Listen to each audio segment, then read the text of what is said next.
Hi friends, இன்னைக்கு நாம யூஸ்ஃபுல்லான டிப்ஸ் நிறைய பார்க்கலாம். நம்ம கிச்சன் வேலைகளை ரொம்ப எளிமையா முடிக்கிறதுக்கு நிறைய டிப்ஸ் பார்க்கலாம். அது மட்டும் இல்லாம அன்றாட வாழ்க்கைக்கு யூஸ்ஃபுல்லா இருக்கக்கூடிய நிறைய கிச்சன் டிப்ஸும் பார்க்கலாம். வாங்க நம்ம வீடியோக்குள்ள போலாம். நம்மக்கிட்ட இருக்கிற தாளிப்பு கரண்டி ஒன்று எடுத்துக்கோங்க. தாளிப்பு கரண்டி இல்லை அப்படின்னா இந்த மாதிரி குண்டு கரண்டி ஒன்று எடுத்துக்கோங்க. டைரெக்டாகவே இதில் சூடு படுறதால இது சீக்கிரமாக கருத்து போயிடும். அதனால் எப்போவுமே ஒரே கரண்டி யூஸ் பண்ணுறது ரொம்பவே நல்லதுங்க. இப்போ நாம் இந்த கரண்டியில் 2 டீஸ்பூனுக்கு தேங்காய் எண்ணெய் ஊற்றிக்கலாம். பாருங்கள், இது சுத்தமான தேங்காய் எண்ணெய். இந்த மாதிரி சுத்தமான தேங்காய் எண்ணெய் எப்படி நம்ம ஈஸியாக வீட்டிலேயே ப்ரிப்பேர் பண்ணுறது அப்படின்னு நான் ஆல்ரெடி வீடியோ அப்லோட் பண்ணியிருந்தேன். வெறும் 10 நிமிஷத்துலேயே நாம் இந்த மாதிரி எண்ணெய் தயாரித்து எடுத்துக்கலாம். இப்போ நம்ம அதில் ஒரே ஒரு கற்பூரம் போட்டுக்கலாம். கூடவே ஒரே ஒரு வெற்றிலை எடுத்துக்கலாம். இந்த வெற்றிலையில் பாதிக்கு இந்த மாதிரி சின்னதாக கட் பண்ணி போட்டுக்கலாங்க. பாருங்கள், ஒரு பாதி வெற்றிலையே போதும், நமக்கு பாதி வெற்றிலை அளவுக்கு கட் பண்ணி போட்டுக்கலாம். இப்போ நம்ம டைரெக்டாகவே அடுப்பில் வச்சு இந்த மாதிரி ஒரு 2 நிமிஷம் சூடு பண்ணி எடுத்துக்கலாம். எண்ணெய் 2 நிமிஷம் நல்லா கொதிக்க விட்டுட்டு இதை நம்ம ஆற வச்சு எடுத்துக்கலாம். நம்ம வீட்டில் தலைவலிக்காகவோ இல்லை ஜலதோஷத்துக்காகவோ இந்த மாதிரி நிறைய க்ரீம் வாங்கி யூஸ் பண்ணுவோம் இல்லைங்களா? இது காலி ஆகிடுச்சு அப்படின்னா நாம் இதில் இந்த மாதிரி எண்ணெய் ப்ரிப்பேர் பண்ணி ஊற்றி வைக்கலாம். இது பார்த்திங்கன்னா ரொம்ப பெஸ்ட்டான ஒரு ரெமெடி. குழந்தைகளுக்கு நாம் டெய்லி தூங்கும்போது இதை அவங்க நெஞ்சில் தடவி விட்டோம் அப்படின்னா அவங்களுக்கு நெஞ்சில் சளி பிடிக்கவே பிடிக்காது. குட்டி குழந்தைங்களுக்கு கூட நாம் இதை ப்ரிப்பேர் பண்ணி ஊற்றி வச்சு டெய்லி யூஸ் பண்ணிக்கலாங்க. ரொம்ப யூஸ்ஃபுல்லாக இருக்கும். நமக்கு சின்ன பாப்பாங்களுக்கு யூஸ் பண்ணும்போது கற்பூரத்தோட அளவை கம்மி பண்ணி யூஸ் பண்ணுறது ரொம்ப நல்லதுங்க. இப்போ நாம் அடுத்த டிப்ஸ் பார்க்கலாம். நம்ம வீட்டில் இந்த மாதிரி மளிகை சாமானெல்லாம் வாங்கி வச்சுருப்போம். நான் இப்போ இந்த அவல் வாங்கி வச்சுருக்கிறேன். அவல் பார்த்திங்கன்னா சீக்கிரமாக நமக்கு புழு வந்துடும். இந்த அவலில் நம்ம புழு வராமல் இருக்கிறதுக்கு ஈஸியாக நம்ம வீட்டில் இருக்கிற ஒரு பொருளே போதும். அதாவது ஒரு வரமிளகா போட்டுக்கலாம். கூடவே பூண்டோட சென்டர் பகுதியில் இருக்கிற அந்த தண்டு அது ஒன்று இந்த மாதிரி எடுத்து போட்டு வச்சுக்கிட்டோம் அப்படின்னா நம்ம வீட்டில் இருக்கிற மளிகை சாமானில் எப்போவுமே புழு பூச்சிகள் வராமல் இருக்கும். ரொம்ப நாளுக்கு நாம் இதை பத்திரமா வச்சுக்கலாம். இது நாம பருப்பு வகைகளை கூட போட்டு வச்சுக்கலாங்க. அடுத்ததா பார்த்தீங்கன்னா ரொம்ப யூஸ்ஃபுல்லாக இருக்கக்கூடிய டிப்ஸ் தான் பார்க்க போகிறோம். நம்ம வீட்டில் இருக்கிற வெள்ளி பொருட்கள் எல்லாமே இதே மாதிரி ஒரு பாக்ஸில் நம்ம போட்டு வச்சுருப்போம். ஆனால் இந்த மாதிரி நம்ம யூஸ் பண்ணாமல் வச்சுருந்தா கூட ரொம்ப சீக்கிரமாக நமக்கு கருத்து போயிடும். இதை நாம் இந்த பாக்ஸில் போடும்போது கூடவே ஒரு கற்பூரத்தை போட்டு வச்சுருந்தோம் அப்படின்னா அதிக நாளுக்கு இந்த வெள்ளி பொருட்கள் கருக்காமல் இருக்கும்.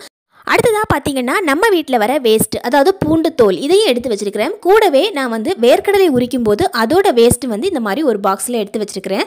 இந்த பாத்திரத்தில் இருக்கிற இந்த வேஸ்ட்டுகளை நம்ம எப்போவுமே தூர போடக்கூடாது. இதை நம்ம வீட்டிலேயே டெய்லியிலுமே நம்ம யூஸ் பண்ணிக்கலாம். இதை ஒரு பாத்திரத்தில் இந்த மாதிரி எடுத்து வச்சுக்கலாம். கீழே கொஞ்சம் இந்த மாதிரி வேர்க்கடலோட தோடுகளை எடுத்து வச்சுக்கலாம். உங்ககிட்ட சப்போஸ் இந்த வேர்க்கடலை தோடு இல்லை அப்படின்னா இதை நீங்கள் அப்படியே ஸ்கிப் பண்ணிடலாம். இதுக்கு பதிலாக நீங்கள் தேங்காய் நார் கூட யூஸ் பண்ணிக்கலாம்.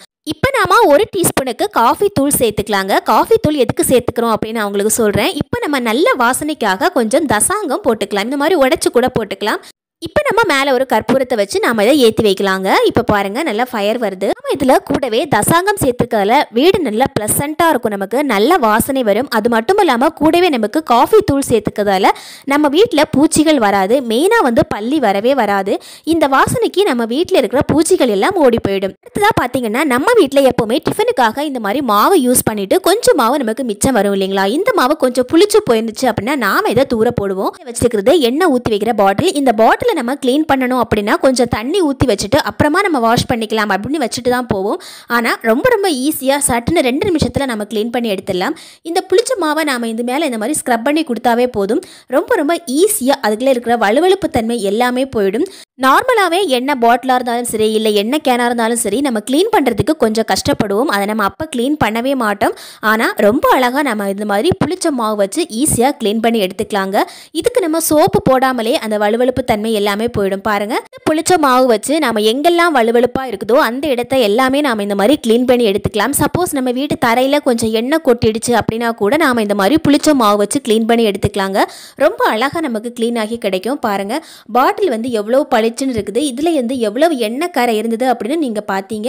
இப்போ நம்ம வாஷ் பண்ணதுக்கு அப்புறமா பாட்டில் எவ்வளோ சுத்தமாக இருக்குது அப்படின்னு பாருங்கள். அடுத்ததாக பார்த்தீங்கன்னா ரொம்ப யூஸ்ஃபுல்லான ஒரு டிப்ஸ் தான் பார்க்க போகிறோம். இப்போ நம்ம கிச்சனில் இருக்கிற ஒரு கடாய் எடுத்துக்கலாம். கடாயில் 1.5 கப் அளவுக்கு தண்ணி ஊற்றிக்கலாங்க.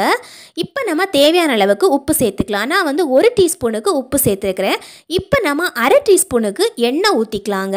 இந்த மாதிரி எண்ணெய் ஊற்றி மேலே விட்டுக்கலாம். இப்போ நமக்கு தண்ணி கொதிக்கிற வேளையில் எல்லாத்தையும் நல்லா இந்த மாதிரி மிக்ஸ் பண்ணி விட்டுக்கலாம். உப்பு தண்ணியில் நல்லா மிக்ஸ் ஆகணும். 1.5 கப் அளவுக்கு தண்ணி ஊற்றிருக்கிறோம். அதுக்கு 1 கப் அளவுக்கு நம்ம மாவு போட்டுக்கலாம். அதாவது அரிசி மாவு. 1.5 கப் அளவுக்கு தண்ணிக்கு 1 கப் அளவுக்கு மாவு. இப்படி நாம தண்ணி சூடு பண்ணிட்டு மாவு மிக்ஸ் பண்ணும்போது ஈஸியாக நமக்கு மாவு மிக்ஸ் ஆகிடும். நார்மலாகவே நம்ம இடியாப்பத்துக்கு மாவு பிசையும் போது தண்ணியை தனியாக நல்லா சூடு பண்ணிவிட்டு அதுக்கப்புறமா தான் நம்ம மாவில் போட்டு மிக்ஸ் பண்ணுவோம். இதனால் நம்மளால் மாவை சரியாக பிசைய முடியாது. நாம் இந்த மாதிரி மிக்ஸ் பண்ணும்போது ஈஸியாக நம்ம மிக்ஸ் பண்ணி எடுக்கலாம். அது மட்டும் இல்லாமல் இடியாப்பவுமே ரொம்ப சாஃப்டாக இருக்கும். மாவு நம்ம நல்லா மிக்ஸ் பண்ணிவிட்டு இந்த மாதிரி உருண்டையாக பிடிச்சி வைக்கும்போது நமக்கு ஈஸியாக இடியாப்ப குழாயில் எடுத்து போடுறதுக்கும் வசதியாக இருக்கும். பாருங்கள், ஒவ்வொன்றா இந்த மாதிரி எடுத்து போட்டால் போதும். இப்போ நம்ம இடியாப்ப குழாயில் எடுத்து வைக்கும்போது ரொம்ப ஈஸியாகவும் இருக்கும். அதே சமயத்தில் இடியாப்பம் ரொம்ப சாஃப்டாக இருக்குங்க. கண்டிப்பாக ட்ரை பண்ணி பாருங்கள். இடியாப்பம் செய்யும்போது நம்ம கைவலிக்க மாவு பிசையணும் அப்படிங்கிற அவசியம் இல்லைங்க. கண்டிப்பாக இந்த டிப்ஸ் ரொம்ப யூஸ்ஃபுல்லாக இருக்கும். அடுத்ததாக பார்த்தீங்கன்னா ரொம்ப முக்கியமான ஒரு டிப்ஸ் தான் பார்க்க போகிறோம். நாம் எல்லாருமே இந்த மாதிரி விஸ்பர் அல்லது நாப்கின் எல்லாம் யூஸ் பண்ணுவோம். இந்த நாப்கின் யூஸ் பண்ணிட்டு இருக்கும்போது என்ன ஆகும் அப்படின்னா, பெண்களுக்கு ஏற்படுற ஒரு முக்கியமான பிரச்சனை தான். அதாவது காலில் வந்து புண்ணு வந்துடும். நமக்கு துடை பகுதியில் நமக்கு ஒயிட்ஸ் வந்து அதிகமாக டிஸ்சார்ஜ் ஆகுது அப்படின்னா கூட நமக்கு அதிகமாக இந்த மாதிரி காலில் புண்ணு வந்துடும்.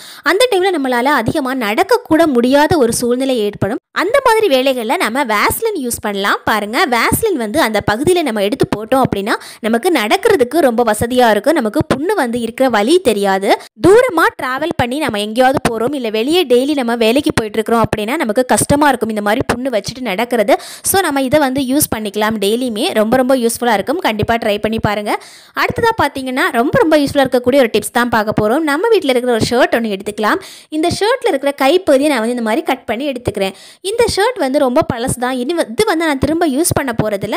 ஸோ அதோட கைப்பகுதியை மட்டும் நான் இந்த மாதிரி கட் பண்ணி எடுத்துக்கிறேன். ஷர்ட்டில் இருக்கிற கைப்பகுதியை பார்த்தீங்கன்னா அதில் ஒரு பட்டன் வச்சுருப்பாங்க. இந்த பட்டன் இதில் வச்சுக்கிறதால நமக்கு இது ஈஸியாக யூஸ் பண்ணுறதுக்கு ரொம்ப வசதியாக இருக்கும். இப்போ பார்த்தீங்கன்னா நான் முழுசாக இதை கட் பண்ணி எடுத்துட்டேன். பாருங்கள், இதை கட் பண்ணி எடுத்துகிட்டு நம்ம எந்த சைடில் வேணாலும் நம்ம ஹோல் போட்டு இதை யூஸ் பண்ணிக்கலாம். இப்போ நம்ம கிட்ட இருக்கிற ஒரு துடைப்பம் ஒன்று எடுத்துக்கலாம். பாருங்கள், நம்ம வீட்டை துடைப்பம் யூஸ் பண்ணோம் அப்படின்னா எப்போவுமே அதில் இருக்கிற நார் வந்து போயிட்டே இருக்கும். அதாவது நம்ம அதில் சுற்றி கட்டி வச்சுருப்போம் இல்லைங்களா, அது வந்து எப்போவுமே ரிமூவ் ஆகிட்டே இருக்கும். நாம் இந்த சட்டையிலேருந்து வெட்டி எடுத்தோம் இல்லைங்களா, அந்த பகுதியை நாம் இதில் பூட்டி வைக்கிறதுக்காக யூஸ் பண்ணலாம். பாருங்கள், உங்களுக்கு இந்த துடைப்பத்தில் இருக்கிற குச்சிகள் அதிகமாக இருக்குது அல்லது கம்மியாக இருக்குது அப்படின்னா அதுக்கு தகுந்த மாதிரி நாம் இந்த துணியில் ஓட்டை போட்டு இதை வந்து அழகாக இந்த மாதிரி நம்ம ரோல் பண்ணி எடுத்துக்கலாம். பாருங்கள், சூப்பராக நாம் இந்த மாதிரி டைட்டாக கட்டி விட்டுக்கிட்டோம் அப்படின்னா எப்போவுமே நமக்கு குச்சிகள் வெளியே வராது.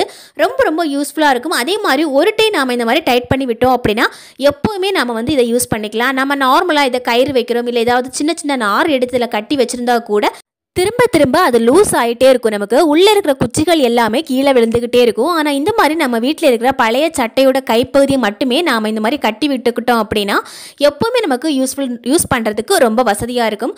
உள்ளே இருக்கிற குச்சிகள் எதுவுமே நமக்கு கீழே விளையவும் செய்யாது. அதே மாதிரி அந்த கயிறுமே வந்து லூஸ் ஆகாமலும் இருக்கும். ரொம்ப யூஸ்ஃபுல்லாக இருக்கும். நமக்கு துடைப்பம் தேஞ்சு போனால் கூட நமக்கு உள்ளே இருக்கிற குச்சிகள் எதுவுமே கீழே விழாது. அதே மாதிரி கயிறுமே லூஸ் ஆகாமல் எப்பவுமே நமக்கு இருக்கும். இந்த டிப்ஸ் எல்லாமே உங்களுக்கு ரொம்ப பிடிச்சிருக்கும் அப்படின்னு நினைக்கிறேன். தேங்க்யூ ஃபார் வாட்சிங் ஃப்ரெண்ட்ஸ்.